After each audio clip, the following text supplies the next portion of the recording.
ഞങ്ങളുടെ സൺഡേ മോർണിംഗിന് വലിയ പ്ലാൻസ് ഒന്നും ഉണ്ടാവാറില്ല. അലാമും വെക്കാറില്ല. ഒരു റഷും ഉണ്ടാവാറില്ല. എന്നാലും എന്തെങ്കിലുമൊക്കെ ആയിട്ട് ചെറിയ റൂട്ടീനായിട്ട് അതങ്ങനെ പോകുന്നുണ്ട്. അത് വർഷങ്ങളായി ഇങ്ങനെ മാറ്റമില്ലാണ്ട് തുടരുന്നുമുണ്ട്. ഇന്നത്തെ പ്ലാനിൽ പുട്ടും ചെറുപയറുമാണ്. അപ്പൊ അതിന്റെ പ്രിപ്പറേഷനൊക്കെ പതിയെ ഇങ്ങനെ തുടങ്ങും.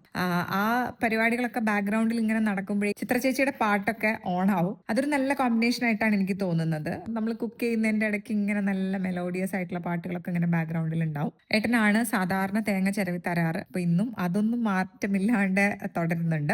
ഈയിടെയായിട്ട് വീട്ടിൽ വേറൊരു അഡിക്ഷൻ എന്താന്ന് വെച്ചാൽ അരുൺ ഗോപന്റെ കവർ സോങ്സ് ഭയങ്കര ഇഷ്ടാവുന്നുണ്ട്. മോൻ വരച്ചുകൊണ്ടിരിക്കുകയായിരുന്നു. അപ്പൊ ഞാൻ അടുക്കളയിൽ ഇങ്ങനെ പാട്ട് വെച്ചപ്പോ അത് കേൾക്കാൻ വേണ്ടി ആൾ ഓടി വന്നപ്പോ വരയ്ക്കാനൊക്കെ മറന്ന് അതും കേട്ട് അതിലങ്ങനെ മുഴുകി നിൽക്കുകയാണ്. അപ്പൊ ഇതൊരു ഓരോ ദിവസത്തെ ഒരു നോൺ നെഗോഷ്യബിൾ ഐറ്റമായി മാറിയിട്ടുണ്ട് ഈ അരുൺ ഗോപന്റെ കവർ സോങ്സ് എന്ന് പറയുന്നത്. ഇങ്ങനെ ഒരുമിച്ചിരുന്ന് ബ്രേക്ക്ഫാസ്റ്റ് കഴിക്കുന്ന ഒരു സമയം അതൊരു ഒരു ഫേവറേറ്റ് പാട്ട് തന്നെയാണ് ദിവസത്തിലെ.